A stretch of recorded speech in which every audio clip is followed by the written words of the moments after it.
Yeah? We're live? Okay, then welcome back to our third part of the visit. Can you maybe tell us a bit more what is happening exactly here and of course. what type of materials you're working with? Well, welcome to Broeinest. Broeinest is an inspirational place for the interior sector. Okay.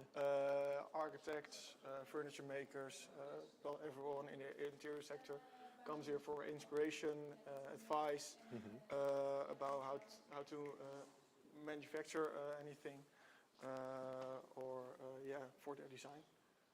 Okay. So in Broeinest we have different partners. One exactly, our founding partner is Baars and Bloemhof. Baars and Bloemhof is a supplier of decorative wood, plywood, chipboard, everything you can find on the market within the interior sector. So yeah. Maybe what do you have one big client where you say we deliver a lot of material, or we work quite a bit with? We have different clients around here. Small businesses, big businesses, with different sectors. Some are hospitality, some are medical, and we're just we collaborate with them. We're like a small piece within the project, and so we'll help them make the project. Okay. And the process, do they usually come already with like a vision in mind or material in mind? That depends on the customer. Okay. Some are completely blank. They want some inspiration about what color they want to use, what kind of material they want to use. Some already have huge sketches, big designs, and they want to feel the material. They want to know about more what are the specs about the material. So yeah, we can connect those architects or makers with the supplier or maker of the material. Okay. Have you maybe seen like a trend in material, like the material that is very much used? Like what is very much in use right now? Yeah, a trend right now is recycled material, post-consumer material. Baars and Bloemhof have some. We got a new partner around here. We can walk. We can walk to it right now. Okay, then let's go. It's a small stand. There will be a bigger one in the future. But maybe some of you guys know this material. This is Polygood from the Good Plastic Company. The Good Plastic Company make Polygood panels, completely recycled from plastic. Everything plastic, computers, refrigerators. They make small compartments from them, pressed together with some heat, and you get different materials with those things. You can thermoform it. It has different uses. Nike has some big collaborations. Adidas as well. It can be used as stands, furniture. What about on top of a furniture piece as like a veneer maybe? Yeah, as well. Well, it's really thick material. Yeah. So veneer won't be is really the thin. best choice. Yeah. This isn't the best choice, but it can be replaced like plywood. I can give it around. It's not really a known material, so there are a lot of questions also from me how to process it. Thermoforming is really unknown, also with the developer of it. So, but eventually to glue it for straight surfaces, like a box like this, it can be used really well. And do you experiment yourself with the materials as well? I see the workshop in the back. As well. We got a workshop as well. We give workshops. for our sector. So he can sign up. Students eventually can sign up for workshops, and we'll experiment with the material. So, and not only polygood panels, solid surfaces and non-material as well. Baars and Bloemhof gives a workshop how to process it, how it's made, how to glue it, and everything you need to know to process the whole material. So yeah, we can walk to the workshop as well. It's a little mess. That's usually a good thing. That's indeed a good thing. We'll wait for the rest. Yes. At least. We're busy with a lot of changes around here. We got one CNC here. That's also from a partner of us. How many axes? 3 axes? Or no, this is 3 axes. Yeah. It's a vertical CNC, so the material that goes in vertical. Okay. But it also can drill on the sides, side of the panel. This machine won't be here for long. Partnership isn't stopping, but the machines will be. It's too expensive for them. Okay. Yeah. So this is the last machine we have done. There's a small demonstration on the screen in Broeinest. So if you're interested in how it works or what it does, you should really have a look. Do you know what happens after to the machine? They get sold. They get sold to different manufacturers. Okay. I've got a manufacturer that's interested in this machine. So this machine just will be sold. It's a show model right now for them. Yeah. So it won't be broken apart or anything else. I got some small polygood panels right here.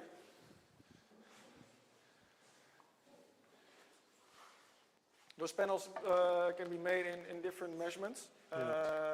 It's in the brochure, but the experimental panels are 1 by 1, and the real panels get 140 to 140 or 140 by 280 meters. This is some materials we got around here to experiment with, and those are small experiments with thermoforming. Oh yeah. And it's all done in our oven right here. In the back, yeah.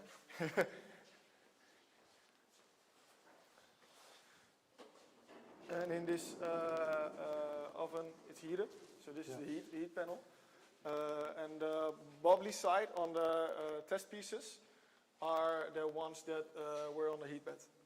Okay, yeah. So, Still some post-processing. Yeah, it's really, so like I said, it's really an unknown material. Yeah, but it's really in the experimental phase. They're really well with their manufacturing program. There's another brand that makes the same panels, but really invested in their marketing. But the product isn't quite well. So it's really what you choose. Quite young, so I don't really have much knowledge. This is much talking. No, just kidding. But how do you use this facility? Yeah, this facility we use to give workshops to our sector. So someone comes in, wants to know some more about solid surface, and we can teach them about how to process it, how to glue it, how to sand it. What are the right steps? What are the do's and the don'ts?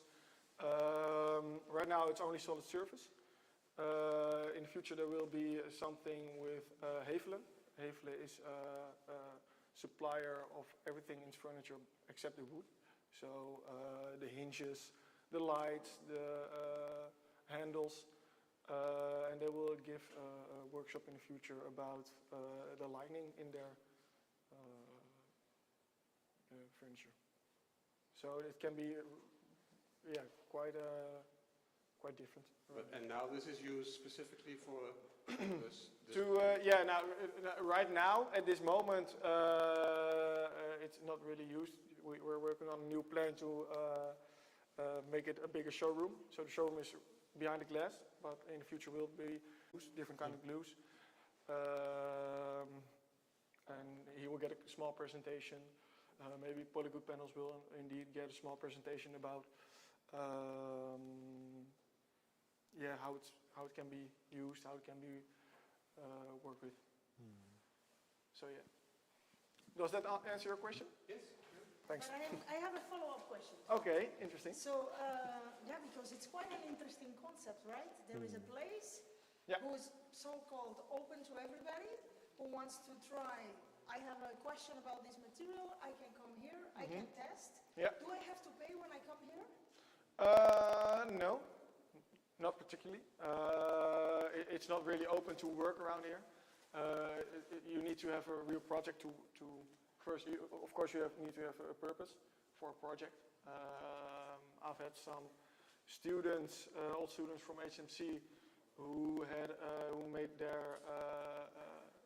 made a product around here. So we did a small collaboration with some spare materials we had here around here, and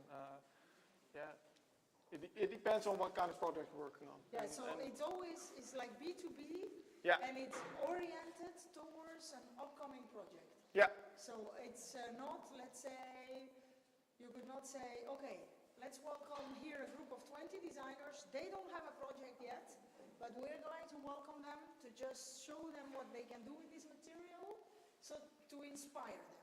Whether they have a project or not at the end is not important, but we want to inspire them. That could be a future project. I recently got a question from one of my colleagues from upstairs, Baars and Bloemhof. Their office is upstairs, and they want to do something in the future with that, with some materials laying around here. So maybe not right now, but there will be some of those projects in the future. And who came up with the idea that in order to do B2B, for certain materials, you absolutely needed a workshop that demonstrates what this material can do?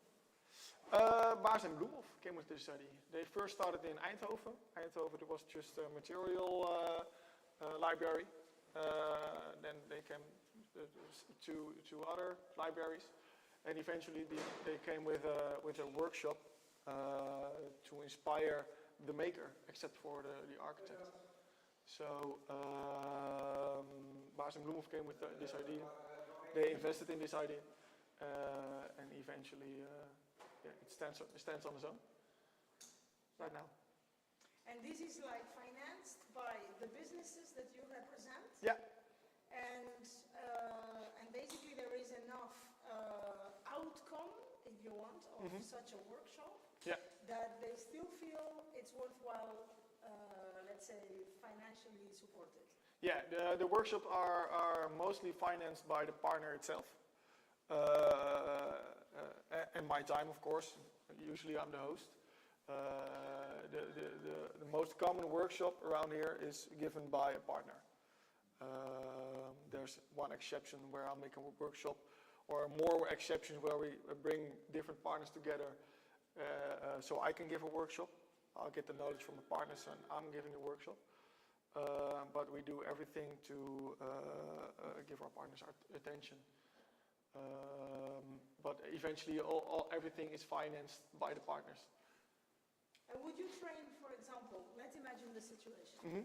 I have a construction company, a small construction company. Yeah. I want to apply this material into a kitchen cabinet for clients, whatever. And I happen to have been brought into the construction by an architect who had contact with you. Yeah.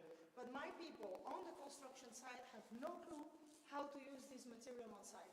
Would you train the people of that company to actually apply the material on site? Yeah, of course. Well, maybe, I don't train the people, but I will make sure they will get trained in the right way. So I will contact the partner, or for their knowledge, or for people who can spread this knowledge, and then we'll eventually come to an amazing project.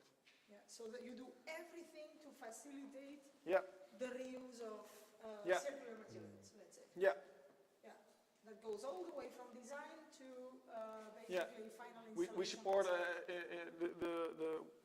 the future is that a lot of architects will come around here and we can support their whole project from sketch to eventually the making process with advice or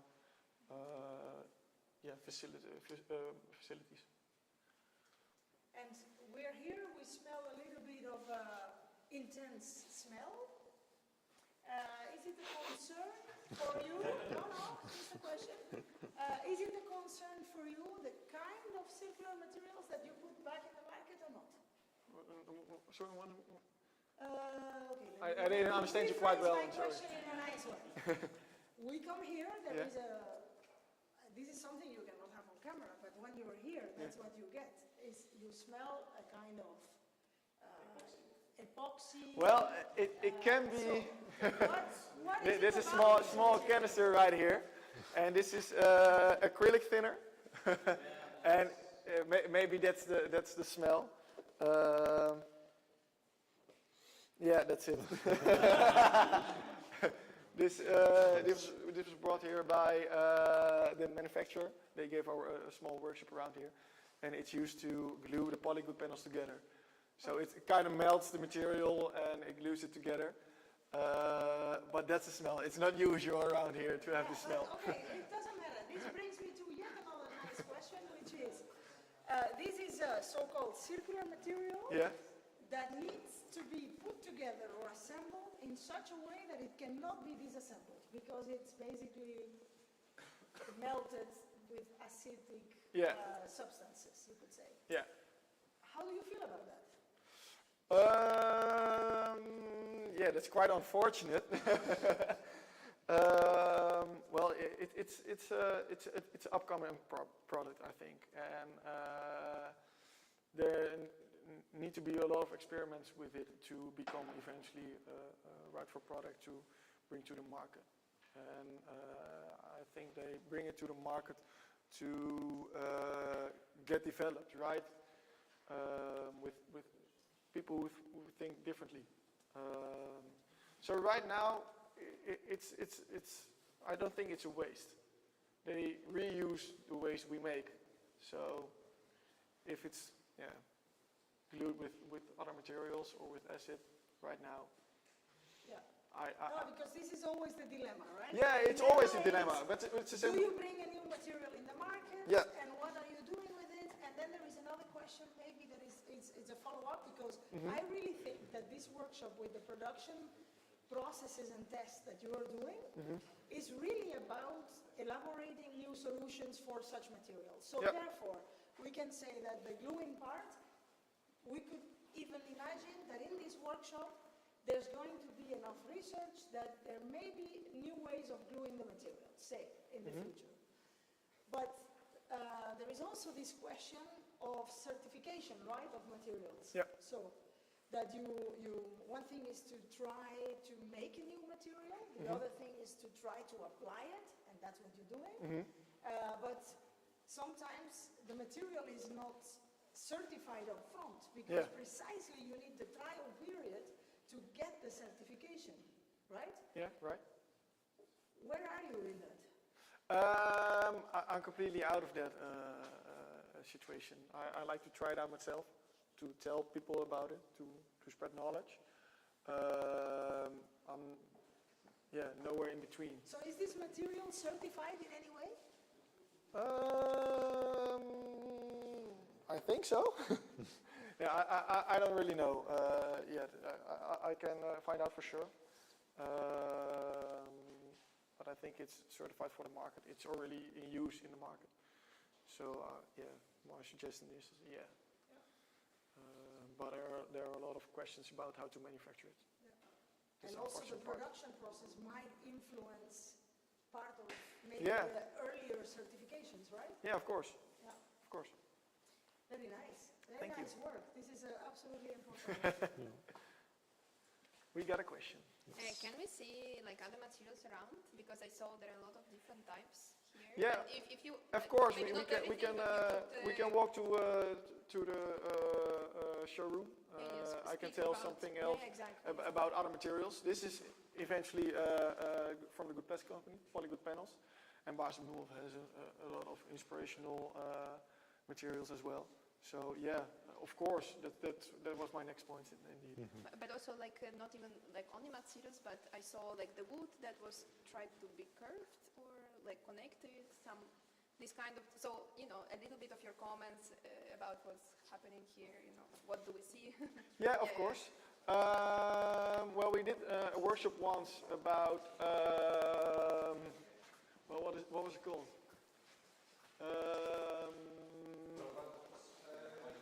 Before we leave, Yeah? maybe you could say something about Woodloop.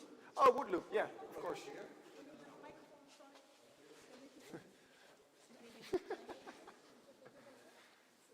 This is live, right, by the way? Sure. Okay. Before we leave, can you say something about Woodloop and Baars and Bloemhof, what they're doing with the Woodloop project?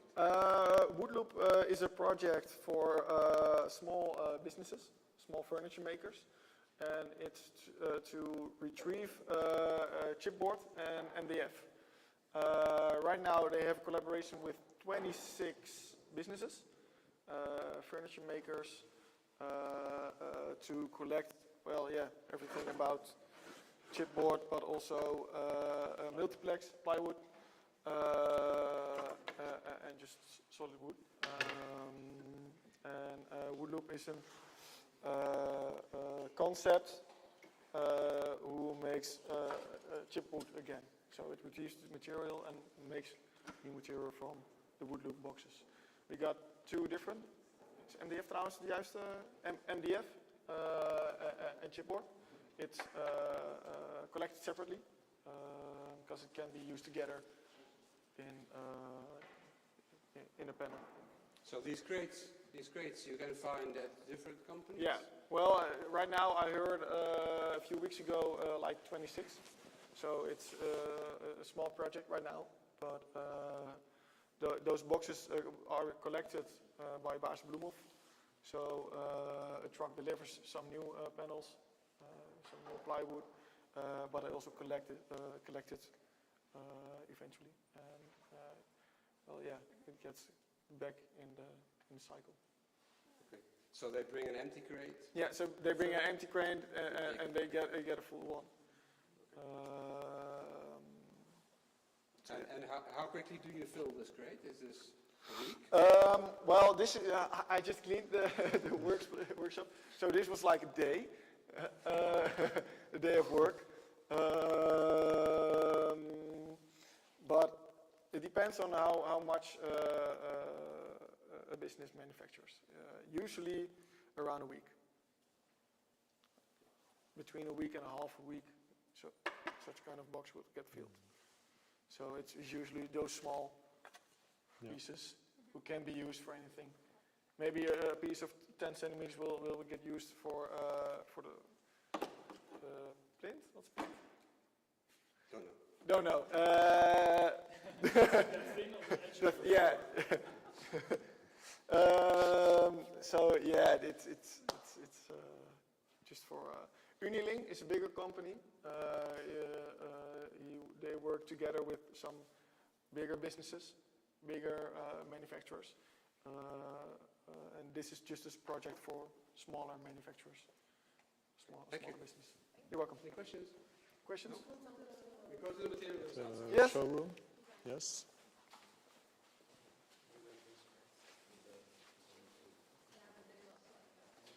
And are there usually more independent designers coming here or larger companies? It's so really different.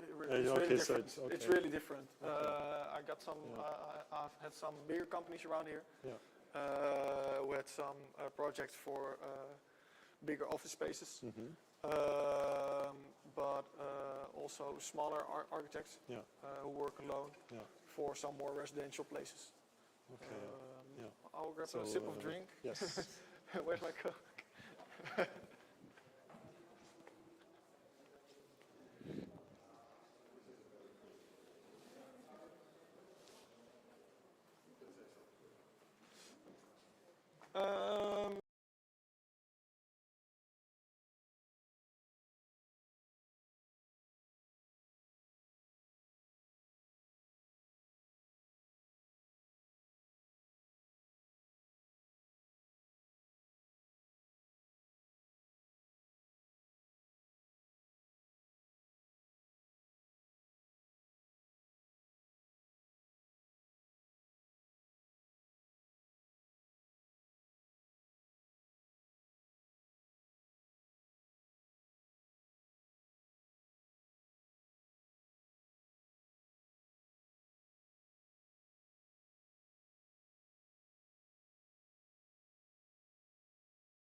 don't mind.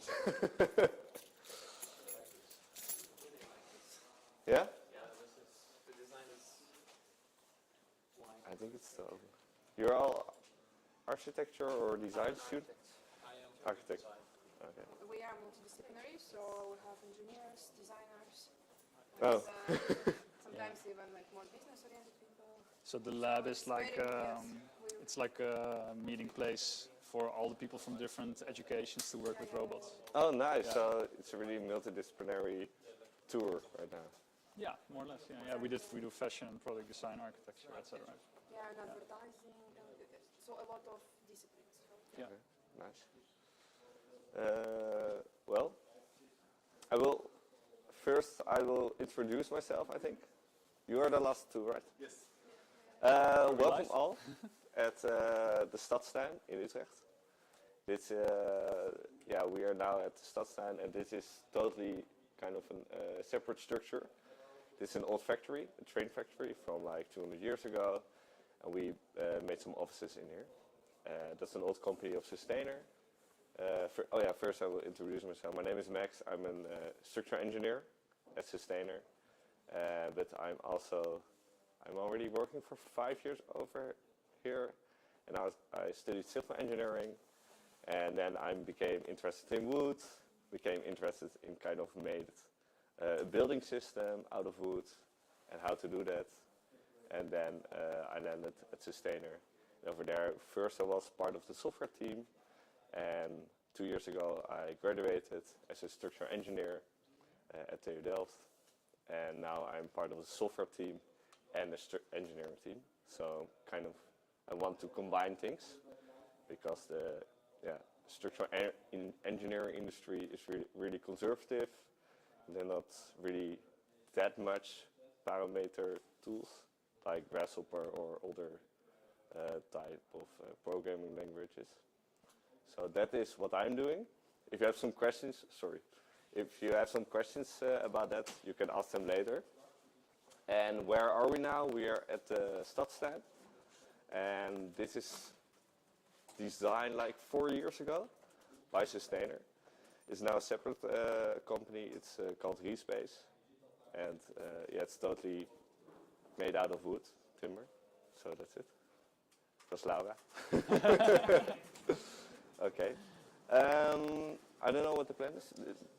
So we're gonna see Sustainer, right? Or you're gonna talk a little bit about what Sustainer does? Yeah, I can show some people in the office to introduce to some. And people maybe in the briefly, so you said you started working at Sustainer 5 years ago. Yeah. And Sustainer uses some kind of parametric processes, and they do that for customers in the building industry. Yeah. What do you design, or? Yeah. You can say. What do you design? So what do you design? Okay. What I designed, we started with a building system made out of wood. We started with we called it V4. That was just a timber structure. There were kind of modules, and you place the modules on top of each other. I don't know if I don't have any images, but and so there's a structural engineer in that part, and there was not very much known about how to make structures out of timber with more than 2 layers, and how to make your building stable. And then out of that there came the idea of, that was 5 years ago with Grasshopper. Is everybody known with Grasshopper? Yes. Yeah, I think Rhino and Grasshopper. Nice. And then you can design with Grasshopper, change some parameters, and adapt your building to what you need to your foreground. So you said that it's not so easy to build multiple stories with timber. Is that what you said? Yeah, that was 5 years ago. 5 years ago, Yeah. yeah. Because we saw actually in the quartier that there was one of the tallest circular buildings of the Netherlands. Did you help them make it? I did not help them. Which over at the neighbors? The right? Spoorkwartier, Yeah, Werkspoorkwartier, and yeah. they made there's a big difference that they used kind of CLT, and that's a massive timber structure, and we have kind of an open timber structure. What you see over here, they're just columns, and sometimes we have some steel branchings over here. So that's also interesting. So most of the time when you read the newspaper and there's something, you read something about timber structures, it's always, I think 90% is about mass timber. But we used just houtskelettbouw. Yeah, that as our module structure. And houtskelettbouw is, what's the translation? Wooden frame structure, framing structure. Yeah, so basically with massive wood, not laminated. Yeah, we use laminated wood, laminated veneer lumber instead of cross-laminated timber. And what is the advantage of that? Yeah, your design flexibility is higher because otherwise, yeah, you have a lot of waste, and you also the weight of your building is lower. It has also some disadvantages, cons, but I think those are the main. Because also the price of timber is really high, and if you have less wood in your building is more feasible instead of economic. So, On the microphone. yeah. Is it? Yeah. Okay. So did I understand correctly? It's pretty much like almost like a prefab system or like a constructor, no, of the like timber structures that is not usually more than how many floors? Like relatively low. The maximum that we have built is now four floors. Okay, yeah. And do you target more like temporary kind of purposes for your structures? Or No, it's not temporary. It's fixed. It's designed for 50 years. Okay. So, for the foundation, how does the timber or the wood goes underground and not get? We still use a concrete. Yeah. I think that's more kind of an insurance thing. That's and especially in the Netherlands, we kind of have a high groundwater level, and yeah, when there are possibilities to have your foundation out of wood, but I think I do not recommend them if you're the first user. Yeah. So.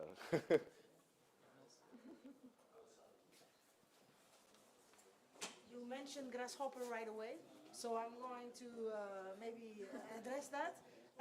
Basically, you have a parametric system of parts in wood that you can adjust to different locations, to different needs, and basically you have the design to manufacturing workflow organized. Is that it? Yeah. Okay, basically we started with, sorry, the door doesn't open. We started with, yeah, we will walk a little bit more over there.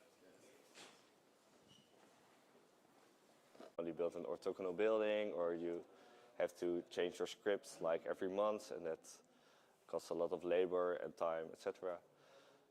So we have now our own kind of design tool inside Rhino, and we create building parts with Grasshopper. So with Grasshopper, you have some engineers or some Grasshopper designers, parametric designers we call them, and they design parts for the building system. And then inside Rhino, we have our own tool, which you can draw with, and then with that tool, you can draw your modular houses. And then everything is kind of connected. So all the details are in, and we have specific layers. So we have a really low layer just to have your volume right of your building. And in the end, you also can have detailed drawings or EFC drawings out of it. And do you do the production of these homes yourselves? No, we don't do the production. We just deliver the drawings to a manufacturer, and they manufacture the houses. Is it always the same manufacturer? For now, yeah. For now, it's always the same manufacturer. And do you then get also feedback that when they manufacture something and it doesn't work, you need to adjust your drawings? Yeah, we get feedback. Yeah, that's the way how it goes now. So that's also an interesting part about the prefab building industry. Most of the time they have really big projects and they make like already 1,000 buildings or houses, and then they get feedback of something is wrong. But if you start really at the bottom, just start with one house, then build 2 houses, then build 4 houses, just like we did, we discover a lot of the error rate, the error goes rate diminishes, lower. becomes lower. Yeah. And are you using like Rhino used for the facade? Are you using also Rhino to make the facade, or it's also for the construction? Rhino, Like the outside of the building. the facade, the gevel. Yeah, we use. Yeah, that's all in the building too. Okay. So you can also have for example, I think I don't have any examples now. I should open my computer now. But this is also your design, right? Or not? This is not my design. No, but from Sustainer. So back on your question. Yeah, you can generate facades and you can generate everything in it. Yeah. And yeah, sorry. So this is what we're seeing here, this structure, where your office basically is. Yeah. Didn't you say that you also made the plans for this? Yeah, we 5 years ago there were kind of two big projects: design a modular building system for houses, and there was a separate project about there are a lot of loads of factories, buildings in the Netherlands that are empty, and this was, I think, this was the first project to create offices inside a building, because there are other building rules made with a prefab timber system, and the maximum height can be till 2, and there's also one in Delft, I think, delivered, and there are some other ones coming, and that company is called Respace, and that's kind of a spin-off of Sustainer. So they had enough tasks to have our own business. Ah, okay. So Respace does the kind of furnishing of old warehouses for offices. Yeah. And they're also with their office here, Respace. No, Respace is in Amersfoort or Hilversum. Okay. So, yeah. So, like as a company, do you sell, let's say, your final product is a house, right? That you can configure, or that's how it works? Yeah, it's more the map. So there's still discussions about that. What's your product actually? So you can have your building system, but most of the modular building system just fits one particular map. For example, just orthogonal square. But if you already have a triangle map, does your building fit in it? And we try to adapt our building system just that it fits in every map. Of course, one map is the most efficient way, but if you look at the building industry now, the prefab building industry, every building system just fits one map. And then you create kind of only, just volume boxes instead of just houses. So that's more my opinion. But we try to, our product, I think, is the map itself. So try to fit your building system inside a map, and yeah. Platgrond, the plot. Yeah, the plot of your floor plan. Yeah, floor plan, ground plan. Yeah. Okay, but and your clients then come to you, and tell me if I'm wrong, and then you sort of design with a system that you developed, right, with them, and then you send the construction drawings to the manufacturer. And then it's a manufacturer's kind of problem, to build it. Yeah, or I'm a little bit lost in the map. Yeah, I know what you mean. And normally, kind of, you have a project manager or something, or a project developer, and then he has a plot or a map, and he wants to have a building on it. Then he's going to an architect, and the architect is kind of maybe delivering a design of a preliminary design, and he's going to the constructor, and then at the end of all those ropes, there is a building. But for us, it's more like, we have a large contract with TBI, and TBI now, we used to arrange kind of also the business side. There's still a business side running in our office, but TBI uses our building system. So they built a whole factory for it. Okay. It's called Gewoonhout. And Gewoonhout, in that factory, our houses are produced. And they also have to have their business plan. So it's more like they use our building system we designed, because at some point they said, oh, we want to have a timber building system. Oh, you like to have the best fit. So we're going to use your building system. So your product is pretty much software, no? Yeah, it's software combined with engineering. Sure, but it's Yeah. a software. It's a service, I more would say. than Yeah, it's a that. service. Yeah, It's a service. it's more kind of a service. It's a service with Yeah. proprietary developed software. Okay. No, Can you tell me how your Rhino, let's say, building system, this is a tool that you have developed in-house, specific for this building system. And is it a sort of BIM model? How does it compare? How do you do structural engineering on those models?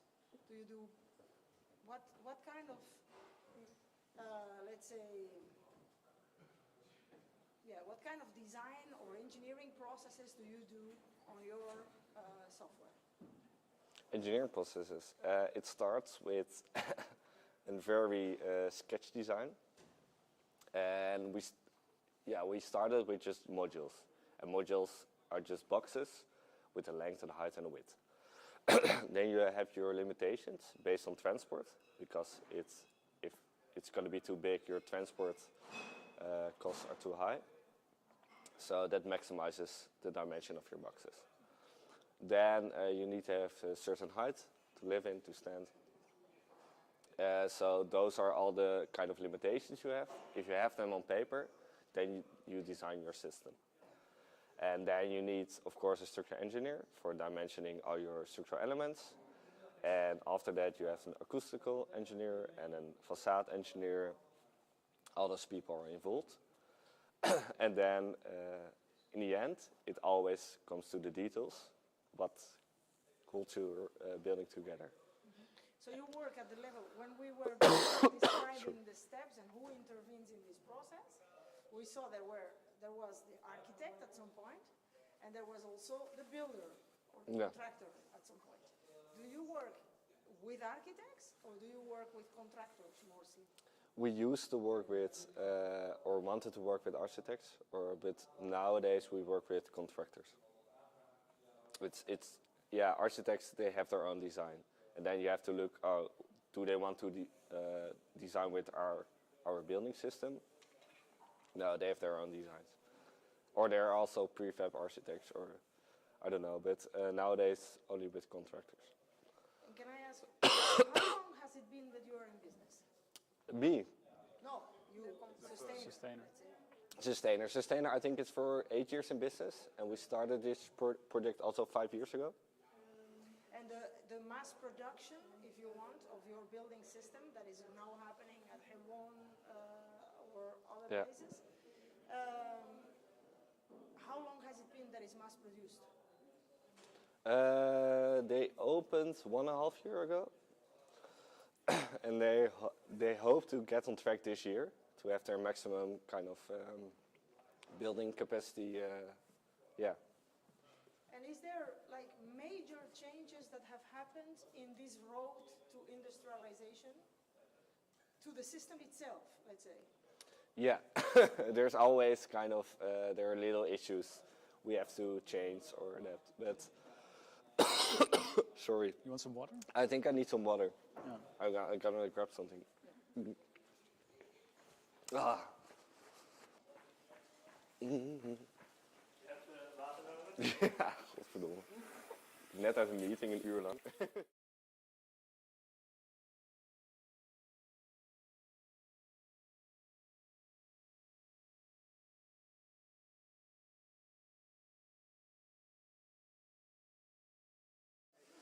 We take it from here.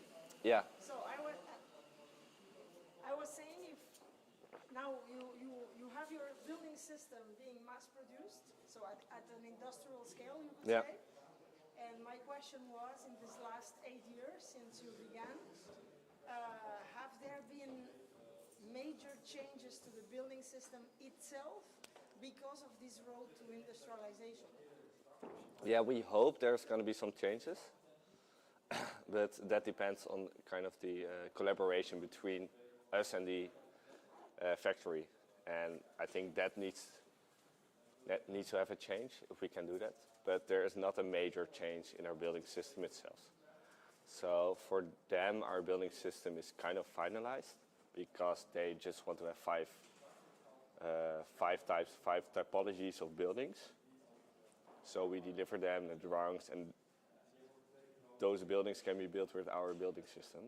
And by typology, you mean building system typology or building typology as in an architectural typology? Yeah. I say architecture. I always talking about architectural typologies in that case. And what does that say about your parametric design system? Then we can deliver a fast. Yeah, we can deliver those typologies really fast. And if you use, for example, other modern building systems, they have to redesign their building system every time over and over again. And if you have a parameterized building system, you can just do that. Does it also have to be certified over and over again if you change the geometry? No. No? Yeah, in the end, always a structural engineer has to kind of sign the document that it's good. But I think for 99% of the cases, your limitations, you already know your limitations up front because you design. That's at the start. What do we want to have? But in the end, it would be nice, for example, if you have a 10 high building, that there are already some parts in your building system, also in your module, that change automatically. Because it knows, oh, I have 10 columns above me. Yeah, but then you need to change your details. Your details become and you more want expensive. you want to feed it up. That is that's step-by-step approach. Yeah, So yeah. you cannot have that Yeah. at the first case. Yeah. That's I think a years. Yeah. One follow-up question. You said we have a parametric model, so if an architect comes with a different design, we can adapt very quickly. Is this parametric model in Rhino or in Grasshopper, or how does this work in Rhino? You don't use Grasshopper. Yeah, there comes monkey out to sleep. No, we have Grasshopper models. They produce databases with elements or elements combined. Just we used to have combined elements, so they're modules generated. But when you want to have a lot of building typologies, then you have at a certain moment you have 10,000 modules in your database. So that's not really efficient. No. And maybe you just have 200 parts.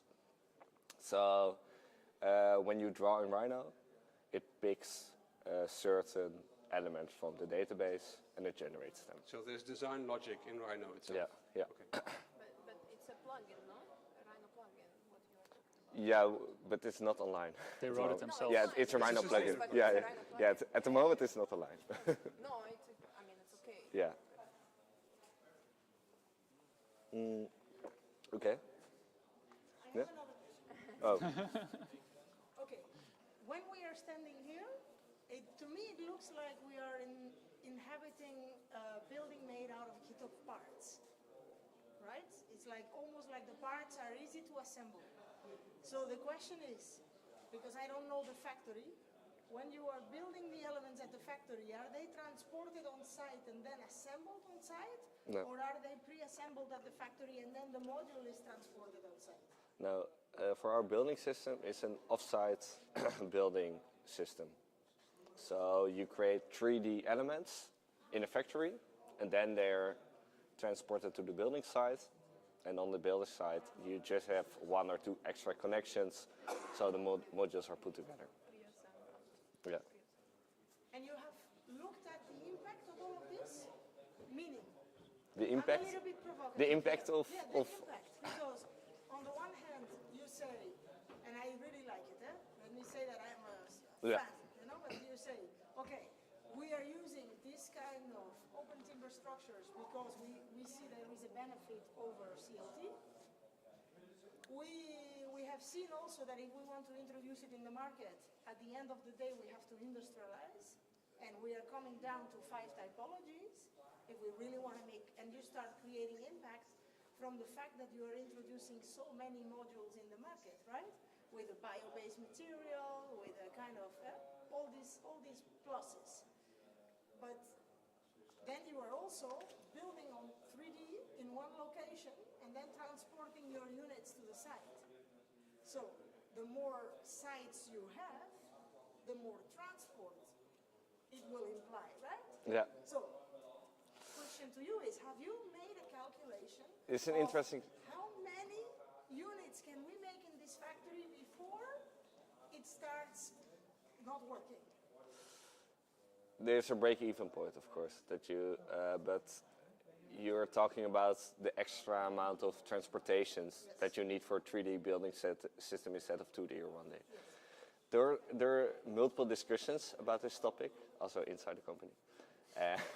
But I think, for example, in the United States, they say 2D is preferred above 3D. Because a 2D building system, you're not transporting any air volume.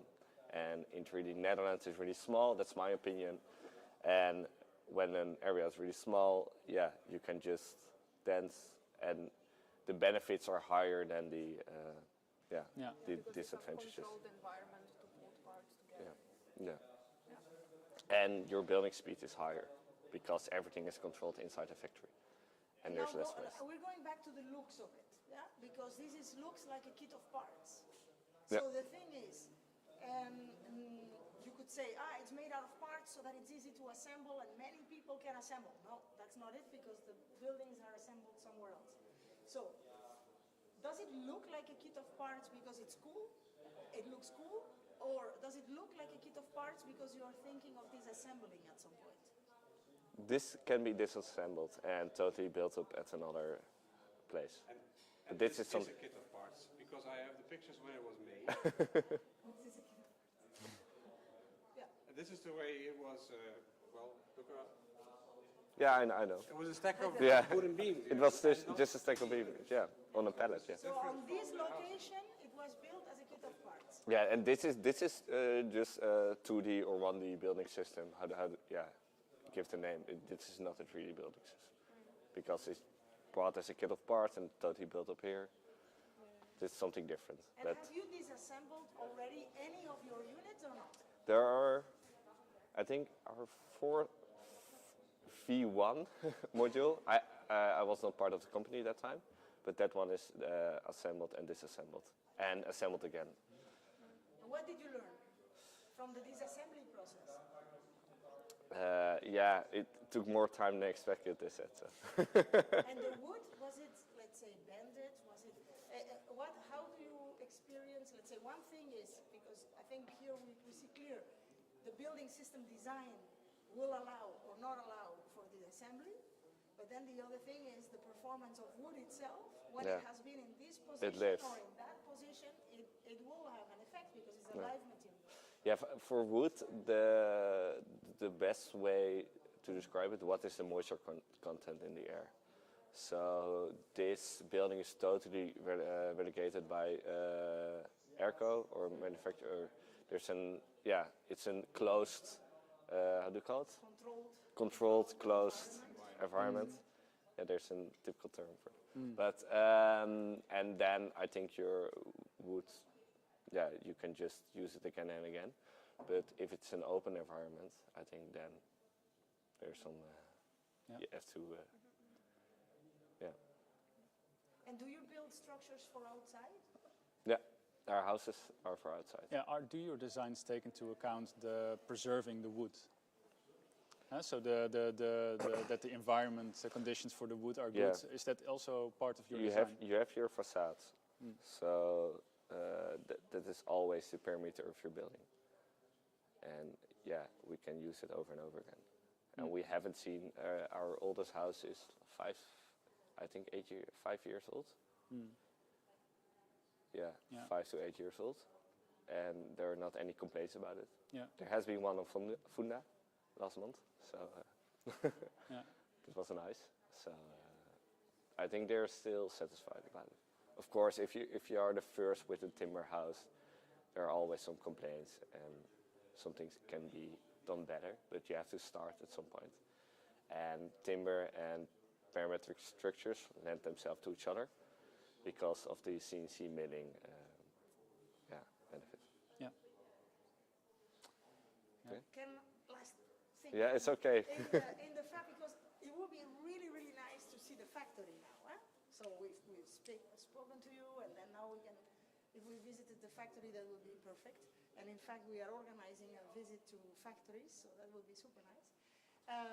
And I have no clue of the technology that you have in the factory, so I'm speaking without any knowledge, let's say.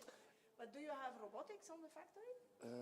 No, there's one factory with robotics, but for now it's just CNC milling machines, and there's one company that does that for us. Those are doing the CNC parts, and then all the parts are transported to the building factory where actually the houses are built, or the modules. So. And there you have a crew of people putting together those Yeah. houses. Yeah, there's a building team. Yeah. Yeah. They are experts. What kind of backgrounds they have? Yeah, builders. Yeah. I'm not that into really detailed. Oh, sorry, Yeah. one question also. Yeah. I see that beam is like sanded something, right? It was maybe painted before? That is laminated veneer lumber. It's laminated veneer lumber. Yeah, Okay. so laminated veneer lumber, I think if you look to timber, there's always a grain. And they have veneers of 1 millimeter, and they put all the veneers on top of each other. And then you have really big panels. And then out of those panels, you can cut columns or beams, or you can just leave it a panel of 4 centimeters thick. But yeah, sometimes because of these laminations, this is the result of that. Ah, okay. So I thought it might have been like a reused material. No. It's not. There are possibilities, for example, a lot of companies and industries testing with composite materials. And there are some composite materials that have, for example, a higher bending capacity, etc. And then combine the timber with, for example, the composite material at the outer side. But then there are new rules, for example, glue between the composite and the timber. So maybe within 5 years we find something that works. But, I had a follow-up question. Like, you provide the guideline to the assembly, like the buildings, to yeah, for yeah, the construction? yeah. We for the that holds the building system. There's a step-by-step approach how to put your modules together. And also how to put your modules in the building together. You label like if you had the wood, you label the wood to... Yeah, we used to have QR codes on every element, on every beam, and then you make a picture of the QR code, and then you see what the beam is actually and where it's supposed to be inside. 3D model or? Yeah, then you see the 3D model, okay. Some builders still worked with 2D models. Just yeah. Sorry. So, for example, when we talk about like these prefab building systems, what comes to mind is also like a startup in Berlin, Urban Beta. I don't know if you know them. Urban Beta. And they're doing something similar, but. Okay, I'm curious about how is it happening, like with funding? Do you like raise funds for your company, or if you do, how easy it is, or like how much interest do you see in the topic in general? There's a lot of interest in the timber industry in the Netherlands because there are some climate goals. For example, Amsterdam set a limit of 25% should be built out of timber after 2025 or something. But yeah, I think for the funding it's always difficult. It's a very conservative business, the ISA industry in the Netherlands, and yeah, you want to change it. But you see also the big companies, for example, BAM, all the contractors are also introducing a timber system, and they're looking into the market, or for example, TBE is using our timber system. So the industry is, it's moving, but... Are you afraid that a big company will come and snatch your concept? Oh, yeah. No. Not afraid? Not Good. afraid. Well, you said that you have a contract with TBE? Yeah, TBE is building, Gewoonhout is using our concept. So you're actually connected to one of the larger builders in the Netherlands then? Yeah. Because TBI is a very big building industry. Yeah, but then it's also about who's building the most houses. TBI is very big, but maybe not. Maybe not in houses, no, that's right. I have a question about waste. Yeah. So, you have designed a building system, you tell the story about it being parametric, that it can be adjusted to different plots. There is a moment, I would like to know how much waste do you produce in your building system when you are making the parts? And I would like to know when there is a moment that you need to decide, is the plot leading or is my zero waste strategy leading? Or is it ever that you are saying, for instance, the house in question or the module in question should not be bigger than, because if it's bigger than, we are creating a lot of waste in our production. Yeah, that depends on your grid size of your modules. So when your grid size becomes really, really flexible, we used to have a 3x5 grid or a 3x3, but now we have a grid size of 1 meter every step. So we can have a 1x1 or 1x6 until 6 or 7, and that's a grid size. And if that can be built on your building plot or what the function of your building looks like. For example, if you want to have an office, most of the time you have a 6 or 9 grid. So yeah, that's not. But you were talking about waste. Waste, yeah, because Yeah, but let's say you are talking about the standard panels of wood, right? And I suppose you have your system connected to the standard dimensions or the American You mean the system supply of wood industry. the supplier of the wood. Yes. Oh yeah. We order our wood at Metza Wood, and Metza Wood is just producing all the elements. Yes, and Not so I many think them. Marta's asking whether you adjust your design to the supply to minimize waste. No, not exactly. But sometimes you have some limitations. For example, they say we can have a maximum width size for the panel of 3 meters, but they can also make larger panels. But then the price or the cost increases, for example. So those are more your boundaries. What do you want? For example, if it's just a standard product of Metza Wood, of course, then it's cheaper. But if it's more like customized, then it's always, it has more cost. So, but in the waste itself in Metza Wood, we do not think about that. But we think about, for example, when we have a panel and we want to CNC mill elements out of it, then we want to have less waste as possible. Yes, then you nest. Sorry? You nest. Yeah. Your parts. We nest our parts. Yeah. And the other question that comes is like, okay, your whole building system is based on wood. We know that wood prices are rising, that the wood supply is decreasing. How do you look at the future based on these two very interesting parameters? I think the reuse of materials becomes more and more important, not only for wood, but also for steel, because concrete, we cannot talk about reuse now, but maybe in the future. I see it as an uitdaging and a kind of a challenge to do that. So you're a structural engineer? Yeah. Let's take on that challenge. Let's imagine we are 5 years from now, yeah? And in your building system, you are designing your building system and you know that part of the wood supply will come from your current supplier and part of your wood supply will come from circular sources, say, as an example.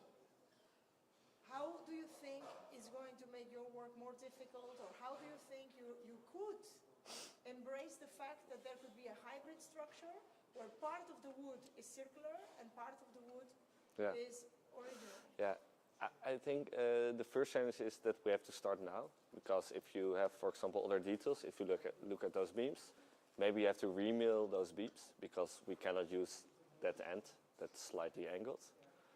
So that you're sure maybe we still have the same detail over 20 years.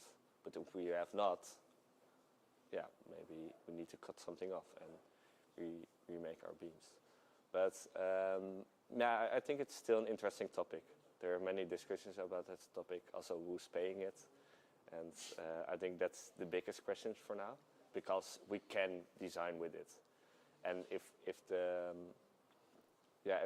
are going to be more business cases for this topic, there's also more interesting topics for the structural engineers. For example, is the maximum capacity still the same from structural purposes? But there is where I was going. Oh yeah, but we do not know yet. Yeah. You want to know the life of that element in order to know, and I think you want to do some testing on the element. Yeah.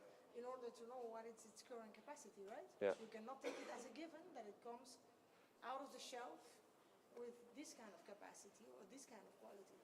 Yeah. So what would it require in your view? What do I require? Yeah, I don't know for now. Sorry. It's a difficult question. Yeah. I think all buildings are most of the cases designed for 50 years. So then, yeah, it's still an open question, I think. Thank you. Yeah.